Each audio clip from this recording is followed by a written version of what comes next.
좋은 아침입니다. 6월 10일 오늘의 이슈 한보인 전합니다. 치매보험에 이어 최근 뜨고 있는 간병보험에 대해서 간단히 알아보도록 하겠습니다. 2분기부터 회복한다던 경제가 회복하지 못하고 있는 국내 경제 이슈를 다뤄보도록 하겠습니다. 국제경제 이슈로는 역시나 트럼프 행보, 그리고 이 행보에 따른 미중 무역 전쟁의 확대, 이로 인해서 발생되고 있는 다양한 현황들에 대해서 이야기해 보도록 하겠습니다. 마지막으로 최근 뜨고 있는 안전자산의 대표격이죠. 금테크에 대해서 알아보고요. 그리고 하반기 투자 전략에 대해서 간단히 보도록 하겠습니다.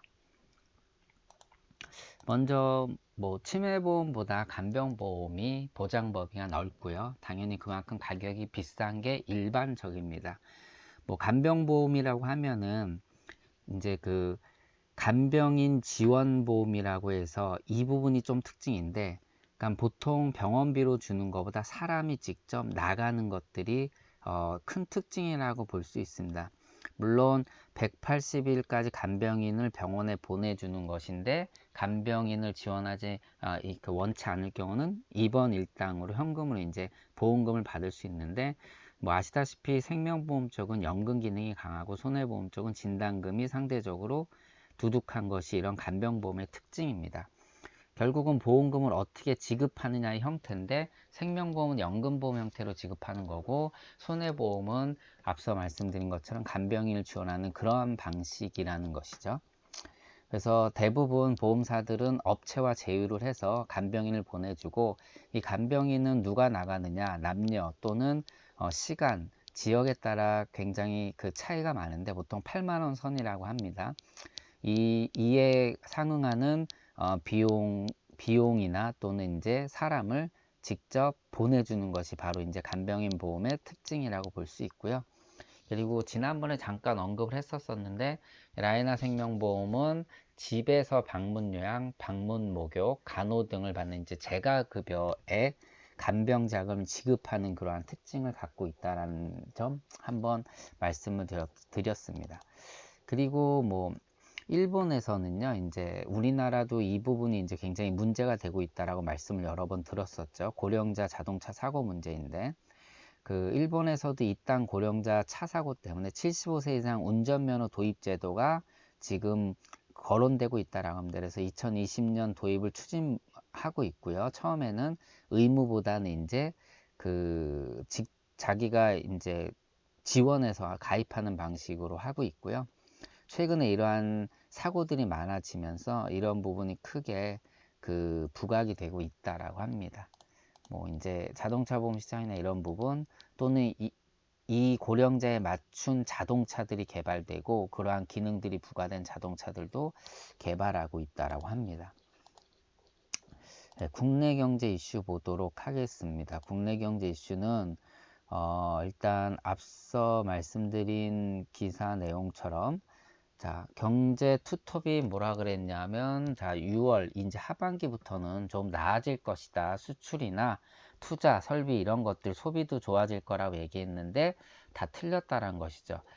결과적으로 가장 먼저 이제 수출 부진이 눈에 들어옵니다. 6월 1일에서 10일까지 수출이 103억 달러로 무려 16.6%나 감소했다고 발표했고, 특별 이변이 없는 한 12월부터 7개월째 마이너스로 이어질 수밖에 없을 것이라고 얘기를 하고 있습니다. 거기에다가 이제 경기 회복을 좀 이끌 수 있는 수출과 투자 소비도 여전히 좋지 않기 때문에 결과적으로 예상한 것과는 달리 대한민국 경제가 하반기에도 좋지 않을 것이라고 얘기를 하고 있습니다. 그리고 그 수출에 대해서도 이제 이게 조금 진단을 내렸는데 10일까지 17%, 16.6% 마이너스 됐다라고 하고 있고요. 역시 그 수출의 부진을 감소를 이끈 게 반도체 수출이 무려 30.8% 감소했다라는 내용입니다.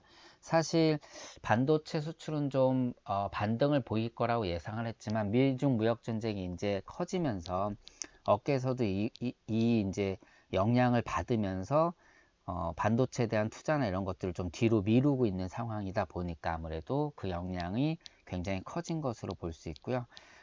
유가도 문제로 좀 점쳐지고 있습니다. 우리나라 이제 유가를 이렇게 가공해서 하는 그러한 산업들이 굉장히 수출에 또 큰 영향을 미치고 있는데 이 부분도 역시나 글로벌 경제 악화되다 보니까 좋지 않게 판단되고 있습니다. 그리고 나라 곳간이 이제 비어가고 있다란 얘기인데요. 그 실제 이제 기획재정부에 따르면 올 1월에 4월까지 재정 수지가 이제 적자를 기록했다라고 합니다. 무려 지난해 같은 기간보다 25조가 넘는 돈이 이제 적자폭이 커졌는데 가장 큰 문제는 예전처럼 믿었던 그 세수 확보가 안 됐고요. 이런 상황에서 씀씀이는 커지다 보니까 재정 수지 적자폭을 키웠다라는 그러한 내용입니다. 그래서 좀 걱정이 되는 기사들이 가득 차 있습니다. 그리고 국제경제 이슈를 한번 보도록 하겠습니다. 자, 역시나 이제 트럼프의 이제 지금 행보거든요. 트럼프는 이제 관세에 약간 미쳐 있는 상황이죠. 이 관세 갖고 모든 것을 해결하려고 엄청나게 이제 지금 힘을 쏟고 있습니다. 뭐 아시다시피 미중 무역 전쟁에 이제 키로 이제 관세를 얘기를 했고 여기에다가 최근에 뭐 기사 내용을 보게 되면은 그 이제 멕시코에도 이제 이 관세를 갖고 협박을 했고요. 여기에다가 오늘 또 기사를 보게 되면은 와인이죠. 프랑스 와인에 대한 관세에 대한 차등. 그러니까 이 부분에 대해서도 계속 언급을 하면서 결국은 와인 부분은 이제 EU와 관련된 부분인데 미국이 이제 EU에 수출할 때의 관세와 EU 프랑스에서 이제 미국으로 들어오는 관세가 너무 크게 차등이 나니까 이 부분에 대해서 우리가 많이 참아왔다라고 하면서 공격을 하고 있다라는 것이죠. 그래서 그리고 또 인도 쪽에도 이미 이제 관세 부분 갖고 한번 모터사이클 부분에 대해서 얘기를 했고 100%대 0%에서 인도 모디 총리 얘기를 해서 50%대 0%로 바꿨습니다. 물론 50% 관세를 낮췄는데도 불구하고 그래도 여전히 50대 0이다라고 하면서 계속적으로 관세를 갖고 으름장을 놓고 있습니다. 근데 문제는 이러한 이제 관세를 통한 무역 전쟁을 끌고 나가는 거, 트럼프가 어떤 그 조치를 지금 행하고 있는 것들이 곳곳에서 점점 이제 그 문제점들이 부각된다라는 것이죠. 가장 먼저 이제 문제가 부각되는 것들은요. 일단 자국이죠. 자국민들이 당연히 관세가 높아지면 미국으로 들어오는 물건의 가격이 높아지니까 그 미국 그 국민 자체가 높은 가격의 물건을 쓸 수밖에 없는 거죠. 그래서 여기 기사가 결국은 이제 미 시민들이 관세발 고물가에 부글부글 하고 있다라고 해서 여기 보게 되면은 이 뉴욕타임즈에서는 웬만하면 이러한 기업들의 기사를 다루고 있지 않은데 매우 그렇게 잘 알려지지 않은 기업의 기사를 실으면서 뭐라고 얘기를 했냐면 이거죠. 그 스웨터 가격이 100불에서 124불로 올라왔다. 결국은 중국의 25% 관세 부과에 따른 가격 인상들이 결국은 미국 국민들의 그 부담으로 이어지고 있다란 얘기죠. 예. 그래서 현재는 품목이 작지만 앞으로 품목이 엄청나게 늘어날 것이라고 얘기를 했고요. 이렇게 늘어나게 되면은 그거에 대한 부담은 결국은 미국 자국민들이 느낄 것이다. 뭐 이게 이제 미중 무역 전쟁이 결국은 누구에게도 득이 될 수가 없고 결국은 그 실이 될 수밖에 없다라는 이야기들의 이제 그 결론적인 부분들을 이야기하고 있는데 결국은 서로 좋지 않을 수밖에 없는 상황이니까 이 미중 무역 전쟁은 결국은 실마리를 잡고 해결을 할 것이다라고 얘기들을 할 수 있는 가장 큰 근거가 되는 이야기들이죠. 그리고 또 그 미중 무역 전쟁 결국 소비자가 더 비싼 값 실 것이라고 해서 같은 얘기들을 결국을 하고 있습니다. 이번에 이제 그 개막한 CES 아시아 2019에서 언급을 했는데 이 게리 셔피로라는 CTA 회장 뭐 이분이 이렇게 얘기를 했다라고 이야기를 하고 있습니다. 결국은 자유무역 협정이라는 것이 가장 그 좋은 예인데 관세 갖고 계속적으로 무역의 그 이제 뭐 벽을 높이게 되면 관세 벽을 높이게 되면 결국 피해는 자국민들에게 이어진다라는 그런 얘기를 하고 있습니다. 뿐만 아니라 이제 관세가 높아지니까 어떤 현상들이 지금 일어나냐면 공장 같은 것들 또는 이러한 공장들이 이동이나 이전 문제들, 생산 문제들이 일단 그 중국을 벗어나고 있고요. 뿐만 아니라 중국에서 지리적으로 가장 가까이 위치한 베트남 쪽으로 물건을 잠깐 갖고 갔다가 그 이제 생산지를 이제 몰래 바꾸는 거죠. 이런 현상들이 일어나고 있습니다. 먼저 뭐 1기업들도 지금 이러한 상황에서 어쩔 수 없이 중국과의 무역 갈등 과정에서 발생될 수 있는 피해들을 벗어나기 위해서 기업들이 벗어나고 있습니다. 뭐 샤프, 리코, 여기에 교세라, 그리고 뭐 파나소닉, 뭐 다 이런 기업들이 결국은 중국의 생산 라인을 중국에서 뺀다거나 공장을 이전하는 것까지 검토하고 있다는 얘기고요.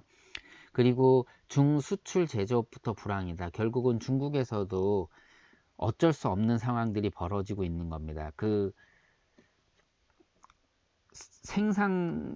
생산을 많이 하는 그러한 이제 대표 단지로 뽑고 있는 곳들의 공장들이 이미 이제 인건비도 많이 올라간 상태에서 뭐 지난번에 언급을 잠깐 했었듯이 중국도 어쩔 수 없이 이제 물가가 오르면서 제조업 단가가 올라서 지금 베트남의 제조업 단가가 중국에 비해서 44% 수준밖에 안 되거든요.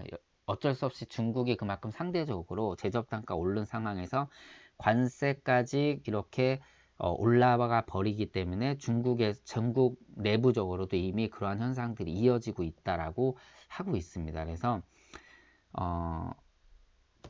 말씀드린 것처럼 뭐 공장들이 움직이고 있는 부분, 그리고 중국 자국 내에서도 이러한 현상들이 나타나고 있는 부분, 거기에다가 베트남에서도 어떤 현상이 일어나냐면 중국의 어떤 이제 그 관세가 올라갔던 품목들, 뭐 알루미늄, 강철, 농삼 이런 것들이 그 대상 품목들이 결국은 중국에서 베트남으로 갖고 와서 여기서 재포장하는 과정에서 원산지를 베트남으로 바꿔버리는 거죠. 그래서 중국으로 미국으로 수출되면은 이 관세벽을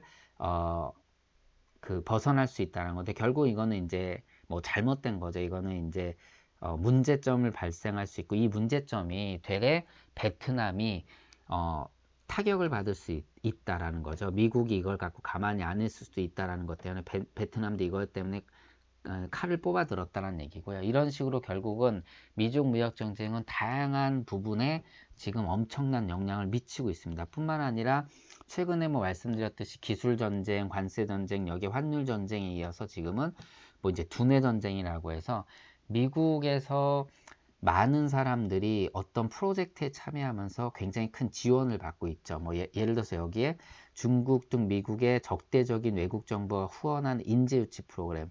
자, 이런데 이제 미국의 어떤 인재들이 들어가게 되면 그 국가로부터 엄청나게 지원을 받게 되는데 이런 거에 대한 조사를 굉장히 강도 높게 다시 하고 있고 니네 여기 참여할 거면 뭐 빠져라. 어떻게 보면 그쪽에서 돈을 받을 거면 우리의 어떤 그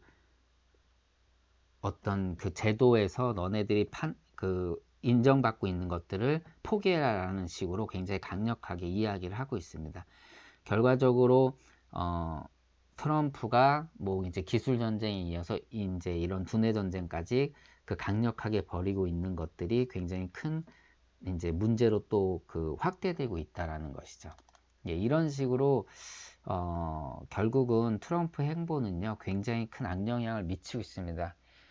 이것들이 커지게 되면 트럼프가 펼치고 있는 정책들은 뭐 말씀드렸듯이 관세를 올리고 결국은 공장을 미국으로 들여와라 뭐 이런 식으로 해서 자국민의 고용을 높여서 자국민의 어떤 뭐라 그럴까 이제 화이트 주의죠. 그것들을 이제 확보하면서 표심을 확보하겠다라는 이제 트럼프의 정책들인데 되레 관세벽을 높여서 결국은 타결을 하려고 하고 있죠. 그래서 이번에 G20에 시진핑 너가 이제 나타나지 않으면 각오해라라고 하면서 25% 이상의 관세를 물릴 것이라고 이렇게 엄포까지 놓은 겁니다. 결국은 관세 장벽이 계속적으로 높게 높아지면서 미중 무역 분쟁이 점점 더 격화가 되면 결국은 앞서 말씀드린 것처럼 피해를 미국 자국민이 보게 되고 이것들이 결국은 불만으로 커지고 이 불만이 또 표심을 잃게 할 수 있기 때문에 결국은 좋은 조건 하에 해결하려고 하는 게 이제 트럼프의 이제 어떻게 보면 정책인데 뭐 결과가 어떻게 될지는 모르겠지만 너무나 큰 피해들이 일어나고 있고 그러한 피해가 이제 대한민국에 굉장히 크게 이어지고 있다라는 것이 좀 안타까운 현실입니다. 자, 최근에 이제 투자 그 성향을 보게 되면 뭐 아시다시피 최근 투자 성향은 안전자산으로 몰려가고 있고요. 그다음에 투자 상품을 좀 고르기에는 AI 힘을 좀 빌리고 있고 로봇 어드바이저 힘을 얻고 있고 그리고 사회초년생은 목돈부터 마련을 해서 지금은 그 어떻게 보면 현금을 조금 확보하면서 자금을 좀 이제 종잣돈을 모으라는 게 이제 투자 성향인데 일단 금 투자 바람이 많이 불고 있습니다. 그래서 금 투자는 여러 가지 방법으로 할 수 있다. 근데 그 투자 방식들에 대해서는 많은 것들을 고려해야 될 필요가 있다라고 얘기를 하고 있습니다. 또 골드바를 구매하는 방법을 많이 볼 수 있죠. 예, 뭐 굉장히 뿌듯할 것 같아요. 저런 금덩이를 내가 집안에 딱 갖고 있다는 건 굉장히 뿌듯한데 이렇게 골드바를 직접 구매하는 것은 뭐 아시겠지만 부가가치세를 부과를 해야 됩니다. 그래서 부가가치세를 별도로 내야 되기 때문에 세금 부분도 부담이 되고 거래 비용도 생각보다 큽니다. 그렇기 때문에 좋지 않은 방법이긴 하죠. 하지만 뭐 상속이나 이런 쪽까지 생각을 한다면 골드바를 그 매수하는 그러한 또 이점이 있는 것으로 보고요. 가장 이제 수수료가 작은 게 바로 이제 KRX를 통한 금거래인데 0.6% 수수료밖에 안 됩니다. 그렇기 때문에 굉장히 좋고 또 이거는 금융소득 종합과세에 대한 해당도 없습니다. 그리고 최근에 이제 금통장을 이용할 수 있습니다. 거래 수수료는 2%로 좀 낮고요. 하지만 얘네는 이제 배당 속대 15.4%를 내야 되는 그러한 또 단점이 있습니다. 뭐 이걸 내게 되면 당연히 금융종합소득과세에 대한 해당되고 또 신탁 거래들도 있는데 이 상품별로 같은 상품이지만 투자 수단 거래별로 다양한 그 세금이라든가 거래비용 수수료가 있기 때문에 이걸 잘 따져보고 투자하는 것이 좋을 것으로 보이고요. 그리고 이제 코픽스 새로 출시되는데 이 새로 출시되는 코픽스에 예전에 이제 반영되지 않았던 요구불 예금과 수시 입출금식 저축성 예금 등 결제성 자금과 이런 차입금 등이 이제 반영되다 보니까 결국은 코픽스 금리가 조금 낮아진다라고 합니다. 그래서 이 부분이 아무래도 대출 쪽을 이용하실 때는 참고할 만한 내용이고요. 그리고 요즘 리츠주가 잘 나간다. 뭐 리츠라고 하면 이제 부동산 리츠를 일반적으로 이제 이 부동산의 임대 수익과 이자 수익을 같이 볼 수 있는데 보통 리츠 같은 경우는 금리가 낮아지면 별로 좋지 않은데 대한민국 같은 경우는 상품 구조 때문에 이 이제 리츠가 이제 최근에 금리가 낮아지면 자금을 조달한 그 측면에서는 이자 부담에 대한 부담이 덜어지기 때문에 임대료는 꼬박꼬박 들어오면서 되게 그거에 대한 부담이 더 적어지다 보니까 더 높은 수익을 내고 있다라고 얘기를 하고 있습니다. 그래서 요즘 잘 나가는 두 가지 상품에 대해서 언급을 했고요. 결국은 최근 대한민국은 리츠가 좀 좋은 상품으로 각광을 받고 있고 앞으로도 뭐 금리 인하에 대한 압박이 계속되고 있다 보니까 좋을 것이라고 보고 있다라는 내용입니다.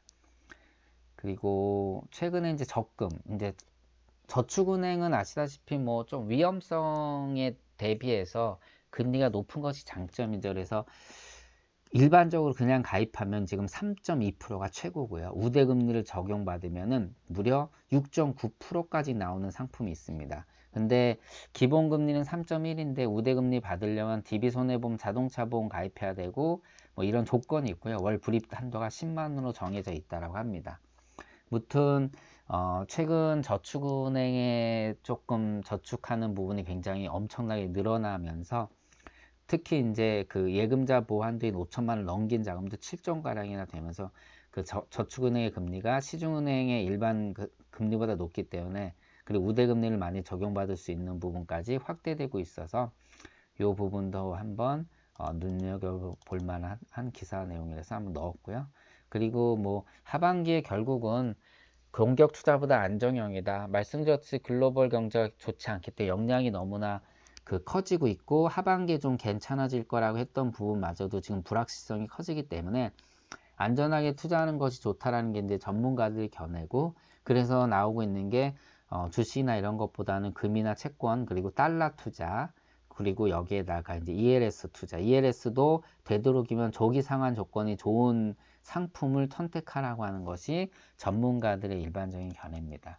그래서 뭐 저 같은 경우는 주로 이제 단기 투자를 하지 않고요. 고객분들의 자산을 관리해 드릴 때도 단기 투자 부분은 사실 저의 영역이 아니라고 생각을 하기 때문에 그 부분은 다른 전문가들의 이제 조언을 구하라고 얘기를 하고, 장기 투자하는 입장에서는 어떻게 보면 지금이 매수 시기라고 저는 보고 있기 때문에 좀 더 적극적으로 주식을 매수하라고 이야기를 하고 있습니다. 물론 이제 이 자금의 목적이 매우 장기적인 시간을 주어져야지만 가능하고, 그 목표가 뭐 연금이라든가 뭐 자녀의 대학 자금이라든가 이런 것들이 분명히 먼저 선행되어야 된다고 생각을 합니다.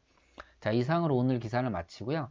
이틀 동안 이 시스템 문제로 제가 영상 올리지 못한 점 죄송하게 생각하고 있습니다. 자, 오늘 하루도 어제보다 행복한 하루 되시기 바랍니다. 고맙습니다.